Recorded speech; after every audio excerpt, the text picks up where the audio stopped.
Magandang umaga, araw at mga kababayan. Maraming salamat sa pagpanood ninyo.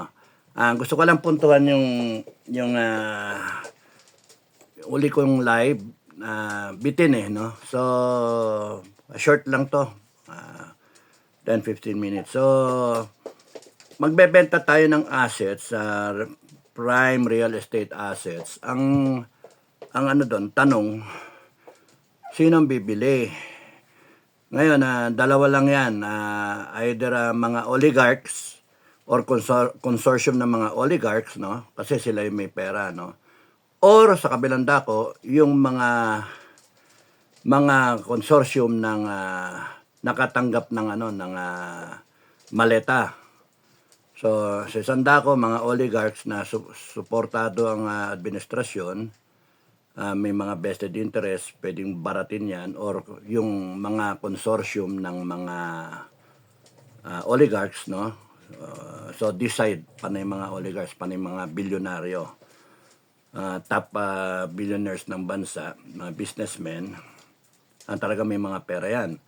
Yung kabilang side naman, panay mga ang bibili, yung mga tao na nakatanggap ng maleta. Pera natin yun.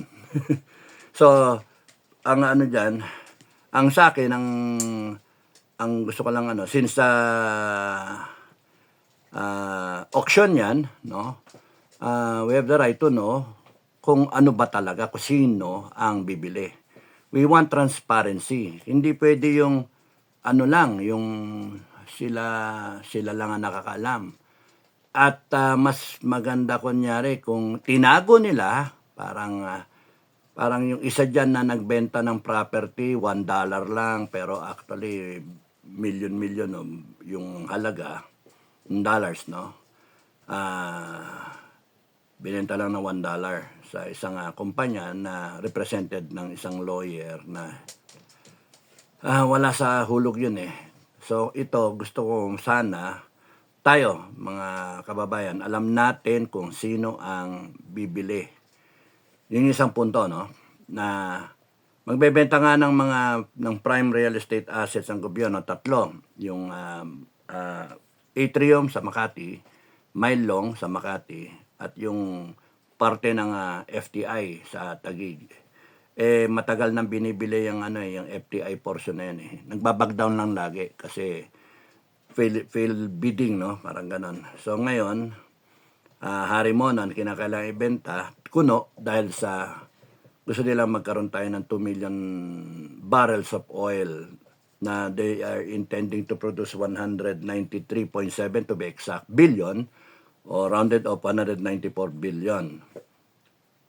Gusto natin malaman sino ang bibili, kaninong grupo.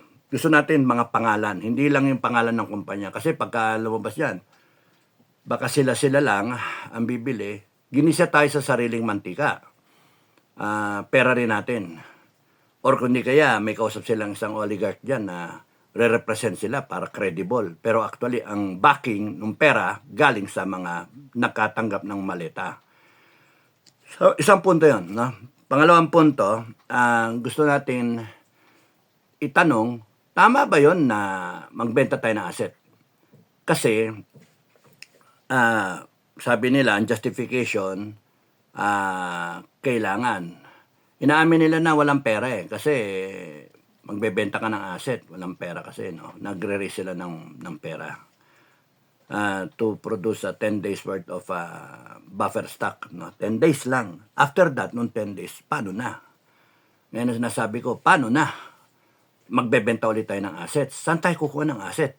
Ano, ubusin natin yung asset natin? Tandaan ninyo, panahon ni Duterte, FRRD, no? Nagka-COVID pa. Nagka-COVID. Yung 120 million na Pilipino, bulk of it, naturukan. No? Nagkaroon ng bakuna. Bumili rin tayo ng face mask, face shield, at mga PPE para sa ating mga frontliner, mga medical personnel, at kung ano-ano pang ginastos ng gobyerno para lang maisalba ang Pilipinas. COVID yon. Ito, oil crisis. magbebenta ng asset. Nung panahon na ni Duterte, ba't hindi siya nagbenta ng asset? Anong wisdom doon? Nangutang, no? Nangutang. Pero yung utang na yon, hindi kasing, kung baga sa ano, kung kukumpara mo yung inutang sa panahon ni Duterte at sa panahon ngayon, mas malaki yung inuutang ng panahon ngayon. Pangatlong taon pa lang. Anong iniwan ni Duterte, nasa magkano? 12, no? 12, galing sa 6 trillion yata yung panahon ni Pinoy. Naging 12 trillion. So ngayon, papunta na tayo sa 20 trillion, no? 18 trillion, by the end of this year, 20 trillion. So, imagine yun, ano? From 12, magiging 20 this year. Magdagdagan ng 8 trillion. Nasaan yung mga project? Nasaan yung build? Ano, akala ko ba, build better more? Nasaan na? Tas ngayon, magbebenta ka, BBM, ng asset. Asshole ka talaga eh. Ang sakit sa ulong, sakit sa isipin ba? Walang COVID. Walang COVID. Gumastos tayo, nangutang tayo, hindi tayo nagbenta ng asset.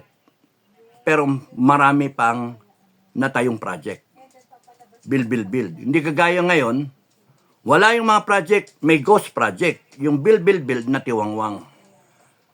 At nagke-claim pa ng credit na yung supposed to be, may pondo na yung project at nasimulan yung panahon ni Duterte, tas ngayon natapos, kayo nagke-claim ng credit. Tapos, magbebenta pa tayo.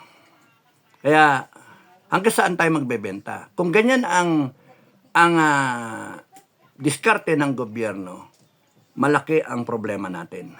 Delikado tayo. Kaya nga, saan tayo pupunta? So, yun lang ang punto ko. Ang gusto kong sabihin sa inyo. Magbablog ulit ako maya-maya ng konti. Tapos mamaya magla-live ako para tutuhugin ko. Mag-comment kayo dun sa gusto nyong i-comment dito sa mga topic, no? Para hindi masyadong maba yung live natin. Mamayang live, sasagutin ko lang yung mga comment ninyo. Maraming salamat sa mga well-wisher. Maraming salamat sa mga nanonood pa rin patuloy sa akin. At mga Pilipino na gustong tumayo. Gustong baguhin ang bansa natin in our lifetime. Kung titignan nyo naman, wala tayong pupuntahan kung hahayaan lang natin ang bansa natin na ganito na pinapamunuan tayo ng mga politiko na sarili lang iniisip. Kitang-kita ang kanilang diskarte na 2028 election, impeachment, ang kanilang concentration, ang focus nila. Ganyan sila, focus. Hindi nila iniisip yung tatamaan ang Pilipinas talaga. We are in dangerous waters right now. The ship is sinking, the economy is stagnating, and then delikado pa tayo because oil-based yung economy natin. So pagtaas ng langis, kanina naglalakad ako, nagulat ako, nakita ko diesel 124. Nung isang araw lang, 112 lang yun Imagine, nadagdagan ng 12. Ano ba yan? Government should be able to do something. Kontrolin nyo.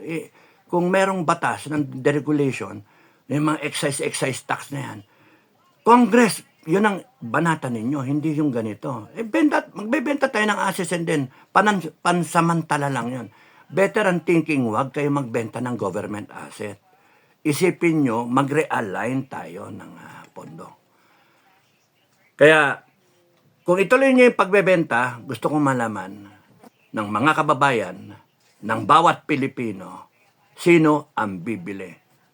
Tandaan ninyo mga kababayan, nagbenta ng ginto, it's also asset. Nagbenta sila. Ilan tonelada yung binenta? 29 tons ba yung binenta? Magkano binenta? Sino ang bumili? bansa ba yung bumili o tao ang bumili o kumpanya? Wala, hindi natin alam. So pagka ganyang hindi natin nalalaman at walang transparency, meron nangyayaring hindi tama. May tinatago sa mga kababayan natin. Kaya dagdagan nyo pa ang kasalanan ninyo, gobyerno ng Pilipinas. Dagdagan nyo pa. Dahil sa pagka patong-patong na mga ng kasalanan na ang ginagawa ninyo, ang kakalabasan nito, mag-aalsa ang taong bayan. Yun ang ayaw ninyo. Ayaw natin lahat yun. Kasi baka magkaroon tayo ng French type revolution. Ang tatandaan nyo yung French type, research nyo sa Google. Pugot-pugot ulo. Ha? Doon tayo abot. Sa Nepal, binabambo lang yung mga politiko doon. Binabambo lang, hinahampas-hampas. Ang Pilipino, mapagpasensya. Hindi dahil sa ayaw, walang pakialam eh. Hindi. Resilient siya eh. Maasa pa rin siya sa Panginoon na gagabayan tayo.